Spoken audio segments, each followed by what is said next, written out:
Breaking news, Tio Moreno natagpo ang bobo kaya napagdesisyon di sumipot sa live debate with Kagawad Joey. Uy, may pa-eme ang uyuan sa mga DDS nga si Tio Moreno. Kung bobo ka, tumahimik ka. This is so true! But I guess you're referring to yourself. First of all, you literally attacked the page thinking it was me. Diyan pa lang, 멍청한 거야, 새끼야. 나랑 싸우보겠다고? 감당할 수 있겠나? 아닌 것 같은데. So, lahat ng nagpo-post ng videos ko ay ako. Ako ang nawong ang imuhang gipost din hagikan sa ako ang video, but you're literally rebutting the admin of La Verite. You attacked the page tapos may paribatal ka pa dun sa article niya, pero ako ang nawong ang imong gibalantra din ha.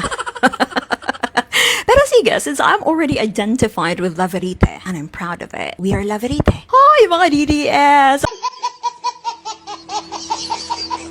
Ang inyong uyuan, akala niyo naman he ate by shaming the page for using ChatGPT. O kayo dyan na mga gumagamit ng ChatGPT, bobo daw kayo, sabi ni Tio Moreno. Nako, maraming mga DDS ang matatamaan. Para sa kalaman ng lahat, ako po ay batang 90s. At hinubog po ako ng public school sa Mindanao as campus journalist, debater, public speaker, and student leader without these tools yet. At natapos ko po aking research paper using traditional research tools. But just because I was able to achieve all of that without AI, I don't feel right about you calling these people who use ChatGPT bobo. I have nothing against those who use it, and for you, para tawagin silang bobo simply for utilizing it.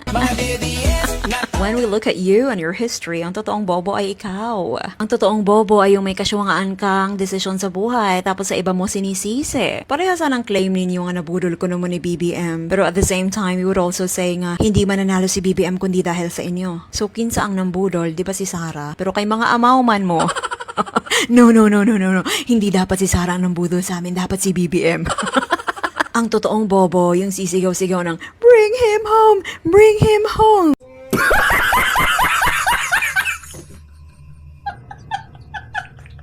Tapos, pag na-reject ang appeal mo, ingon dayon og, ay, okay na rin si tatay doon, okay naman ang kalagayan niya, nakakapag-coke zero pa siya doon, kesa mas stress lang siya diri sa Pilipinas. Hoy!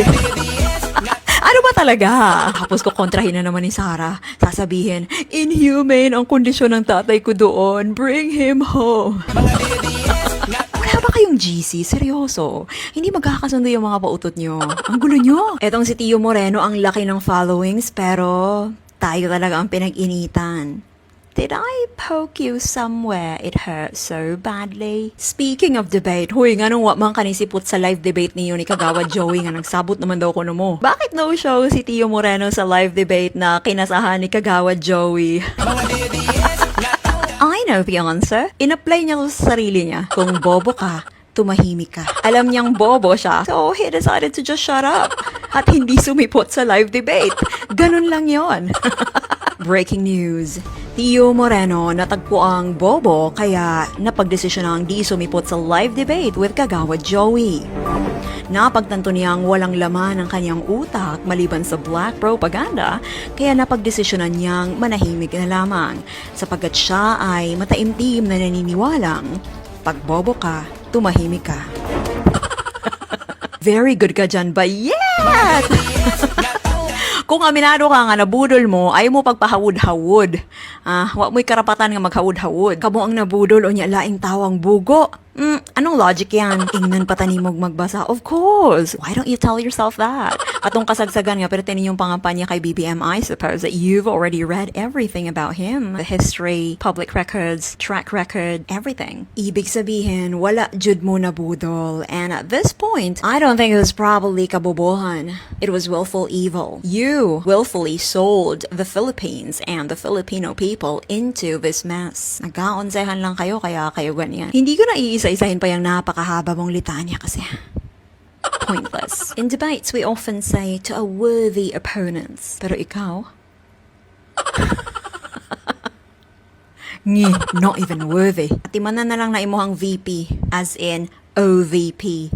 Overpriced queen na na-flag sa COA. Mana ka talaga sa mga amo mong allergic sa live debates kasi alam niyong kayo ay Mga DDS na tanga, halina maglaro tayo. Oh, ho, ho, ho!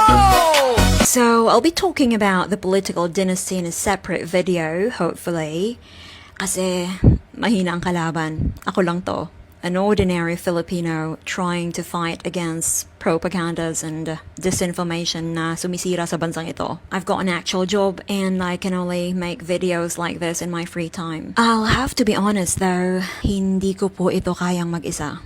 Especially against a well-funded army of propagandists, well-funded machinery. Sa mga kapwa ko Pilipino na naniniwala na Pilipinas ang dapat na pinaglalaban natin at hindi politiko, kayo na pong bahala sa akin. Sa tanan nga gasuporta o sa mga padayon pa nga gasuporta, pick up sa akong videos, spread them, sama kang laverite, amplifying my voice in their respective platforms.